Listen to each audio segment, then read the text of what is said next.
अस्मत्कुरुसमारम्भां यतिशेखरमध्यमां लक्ष्मीवल्लभपर्यन्तां वन्दे गुरुपरम्पराम् ஆழ்வார்கள் வாழி அருளிச் செயல் வாழி தாழ்வாதுமில் குறவர்தாம் வாழி ஏழ்வாறுமுய்ய அவர்களுரைத்தவைகள்தாம் வாழி செய்யமறை தன்னுடனே சேர்ந்து அகலகில்லே நிறையுமென் அலர்மேல் மங்கை உரை மார்பா நிகரில் புகழாய் உலகம் உன்னுடையா என்னையாழ்வானே நிகரிலமரர் முனிக்கணங்கள் விரும்பும் திருவேங்கடத்தானே புகழொன்னில்லா வடியேன் உன் அடிக்கீழமர்ந்து புகுந்தேனே அகில புவன ஜன்மஸ்தேம பங்காதிலீலே வினத விவிதபூத புராதரக்ஷைகதீக்ஷே ஸ்ருதிசிரசி விதீப்தே பிரம்மணி ஸ்ரீனிவாசே பவது மம பரஸ்மின் சேமுழி பக்திரூபா. ஸ்ரீவிஷ்ணு சஹஸ்ரநாம ஸ்தோத்திரம் ஸ்ரீமன் மகாபாரதத்திலே மிகச்சிறந்த பகுதியாக பார்க்கப்படுகிறது. பீஷ்மாச்சாரியராலே தர்மபுத்திரருக்கு உபதேசிக்கப்பட்டது. உயர்ந்த தர்மம் எது என்று தர்மபுத்திரர் கேட்ட கேள்விக்கு விடையாக பகவானுடைய திருநாம சங்கீர்த்தனம் அதை சொல்லுவதே உயர்ந்த தர்மம் என்று சொல்லி ரிஷிபி பரிகீதானி என்று ரிஷிகளாலே சொல்லப்பட்டு வந்த இந்த பகவானுடைய 1000 திருநாமங்கள் அவற்றை அவர் யானி நாமானி கவுணானி என்றும் சொல்லுகிறார். பகவானுடைய திருக்கல்யாண குணங்களை விளக்குபவைகளாக இருப்பவை, அவற்றை உமக்கு நான் தெரிவிக்கிறேன் என்று சொல்லி அந்த திருநாமங்களை எல்லாம் தெரிவித்தார் பீஷ்மாச்சாரியர் தர்மபுத்திரருக்கு. அந்த திருநாமங்கள் அனைத்தும் பகவானுடைய பெருமைகளை பல்வேறு விதங்களிலே விளக்குபவைகளாக இருக்கின்றபடியினாலே அந்த திருநாமங்களுக்கு ஆச்சாரியர்கள் அற்புதமான விளக்கங்களை அருளி செய்திருக்கிறார்கள். அதிலே இன்றைய தினம் முதலிலே 958வது திருநாமமான பணஹா என்கிற திருநாமத்தை பார்க்கிறோம். பணஹா என்னால் தருவது என்றுதான் பொருள். அதற்கு என்ன சொல்லுகிறார்? பணதிஹி வியவஹாரார்த்தா தம் குர்வன்னு பணஹா என்று ஒரு அர்த்தம் சொல்லுகிறார். அதாவது படைத்த வஸ்துக்களுக்கு கீழ் திருநாமத்திலே என்ன சொன்னார்? என்னால் பிரணவ ரூபியாக இருப்பவர், எல்லாரையும் ஜீவாத்மாக்களை படைப்பவர் என்றெல்லாம் சொன்னார் அல்லவா? அந்த படைத்தவற்றிற்கு விவகாரம், அதாவது பெயர்களை கொடுப்பவர் என்று அந்த அர்த்தத்தை சொன்னார். அல்லது இன்னொரு அர்த்தமும் காட்டுகிறார். என்ன காட்டுகிறார்னா, புண்ணியானி சர்வாணி கர்மாணி பணம். அதாவது புண்ணியானி சர்வாணி கர்மாணி என்னால் புண்ணிய கர்மங்கள் ஜீவாத்மாக்கள் எவைகளெல்லாம் பண்ணுகிறார்களோ அதை பணம் சங்கிருகிய, அவற்றை பெற்றுக்கொண்டு அதுக்கு என்ன பண்ணுகிறான்? அதிகாரிபியா தத்தத் பலம் பிரயச்சதி இதுவா லக்ஷணையா பணஹா. பணத்தை பெற்றுக்கொண்டு அவர் பலன் கொடுக்கிறவர் ஆகையினாலே லக்ஷணையினாலே அது பணம் என்றே சொல்லப்படுகிறது என்று அப்படி சொல்லுகிறார். பணம் என்னால் ஒன்றை கொடுப்பது. அதனால்தான் நாம் கூட தமிழிலே கூட என்ன சொல்லுகிறோம்? ஒருவன் ரூபாயை கொடுத்து ஒன்றை வாங்கினால் அந்த ரூபாய்க்கு பணம் என்று பெயர் வைத்திருக்கிறோம். பணம் என்னால் அது வடமொழி சொல்லது. பணம் என்னால் அது ஒன்றை கொடுத்து ஒன்றை பெறுகிறோமே, அதற்குத்தான் பணம் என்று பெயர். அதைத்தான் இங்கே புண்ணியானி சர்வாணி கர்மானி பணம் என்று ஆதிசங்கர பகவத்பாதர் காட்டுகிறார். அடுத்தபடியாக பணஹா என்கிற சொல்லுக்கு, அந்த திருநாமத்திற்கு பராசர பட்டர் அர்த்தம் காட்டுகிற பொழுது, ஏவம் தேஷாம் சுவாமிய தாஸ்ய, அதாவது தமக்கு அடிமையாக இருக்கக்கூடிய இவன் சுவாமியாக இருந்து எல்லாருக்கும் எஜமானனாக இருக்கிறான். ஆனாலும் கூட சுவாமிய தாஸ்ய வியதிகாரேன வியவஹாரயதி இதி பணஹா என்று சொல்கிறார். ரொம்ப அற்புதமான அர்த்தம் இது.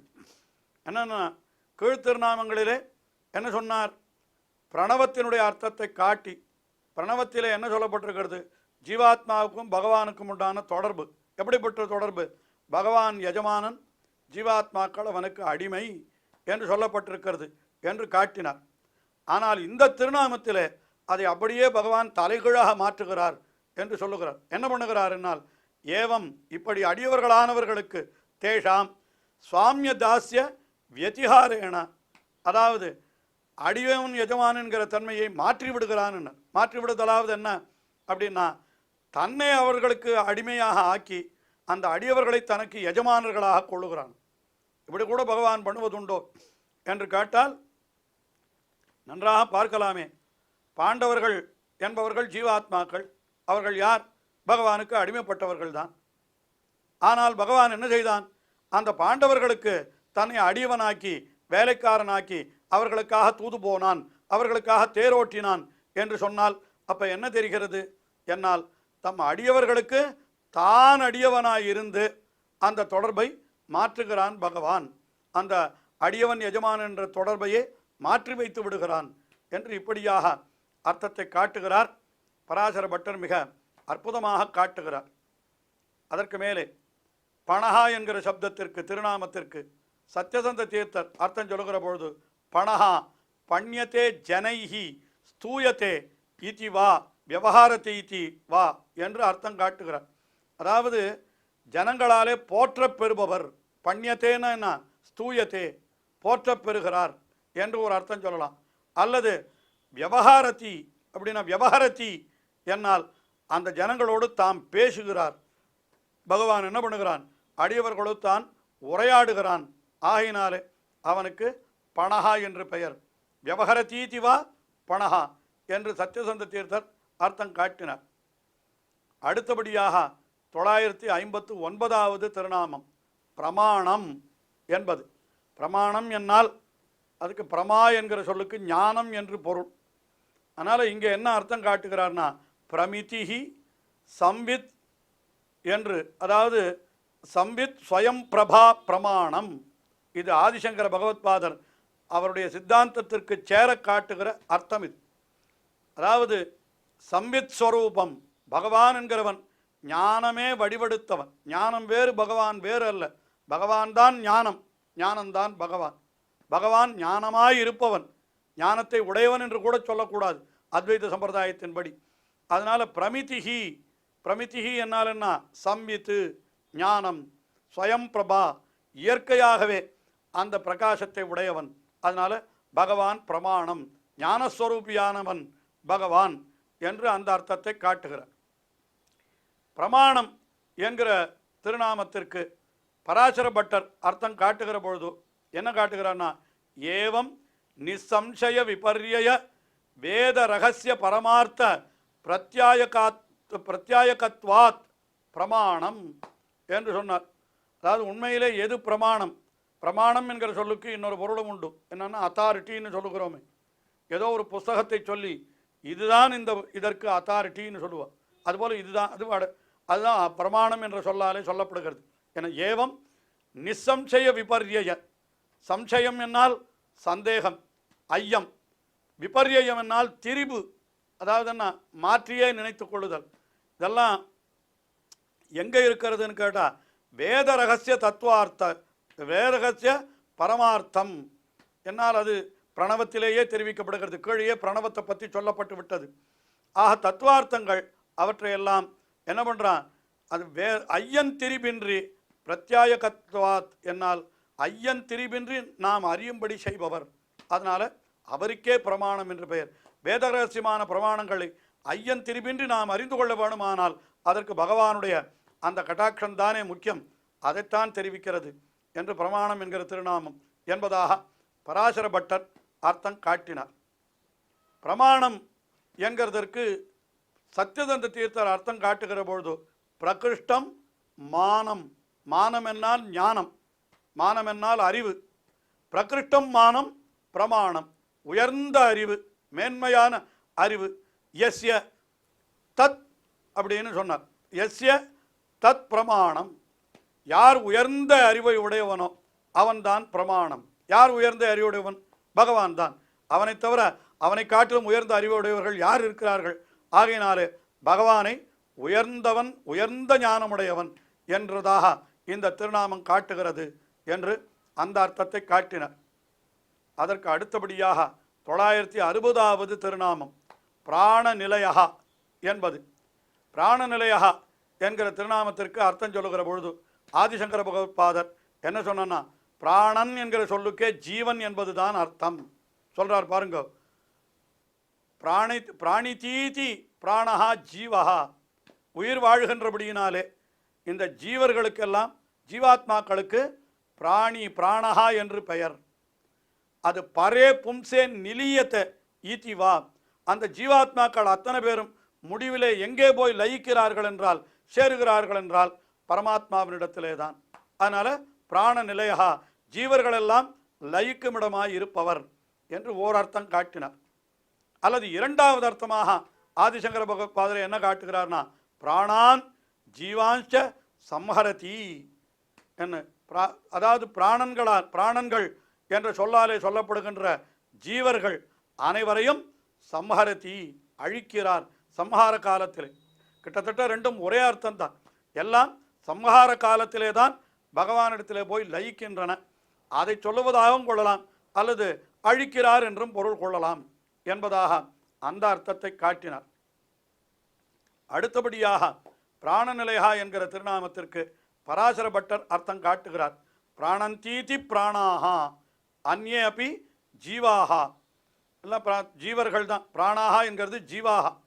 அந்த ஜீவர்களெல்லாம் எப்படிப்பட்டவர்கள் என்று கேட்டால், அவர்கள் அத்தனை பேரும் இவனிடத்தில் வந்து அடைகிறார்களாம், பரமாத்மாவை வந்து அடைகிறார்களாம்.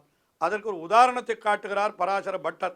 என்ன காட்டுகிறார்னா, அதாவது சகுந்தாக ஸ்வ நீடே இவ என்று காட்டினார்.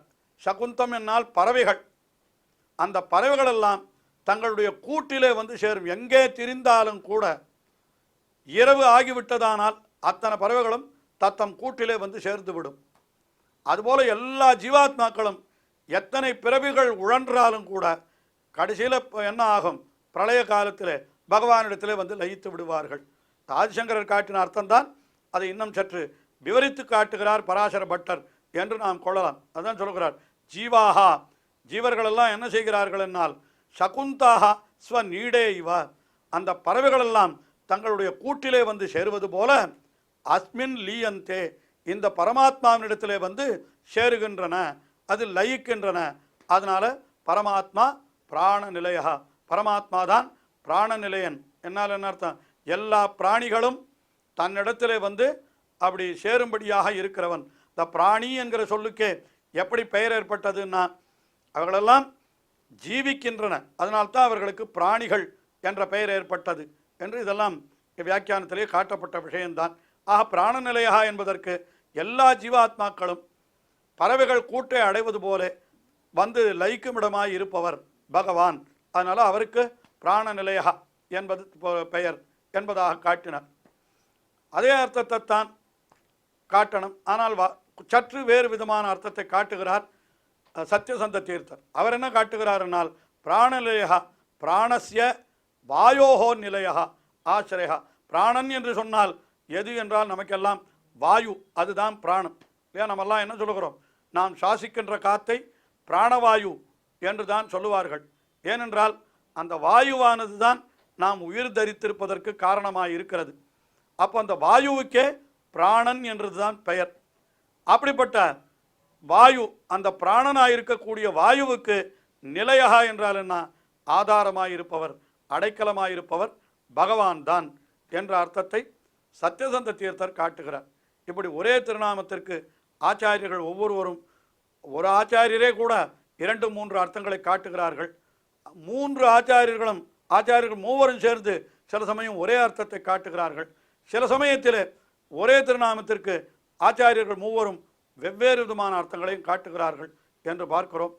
இப்படியாக பகவானுடைய திருநாமங்கள் இன்னமும் தொடர்கின்றன. தொடர்ந்து அனுபவிப்போம். ஸ்ரீயக்காந்தாய கல்யாண நிதையே நிதையேர்த்தினாம் ஸ்ரீவேங்கட நிவாசாய ஸ்ரீனிவாசாய மங்களம். ஸ்ரீமத் சுந்தர ஜாமா திருமுனிமான சவாசினே சர்வலோக நிவாசாய ஸ்ரீனிவாசாய மங்களம்.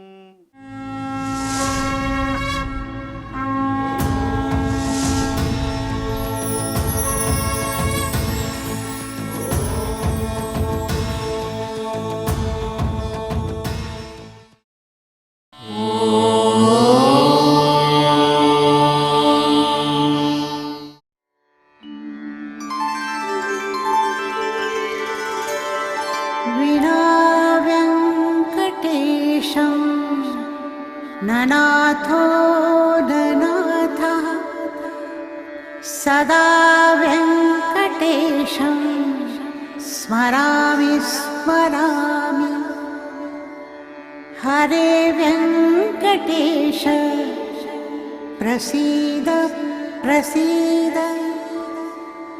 प्रियं वेङ्कटेश प्रयच्छ प्रयच्छ।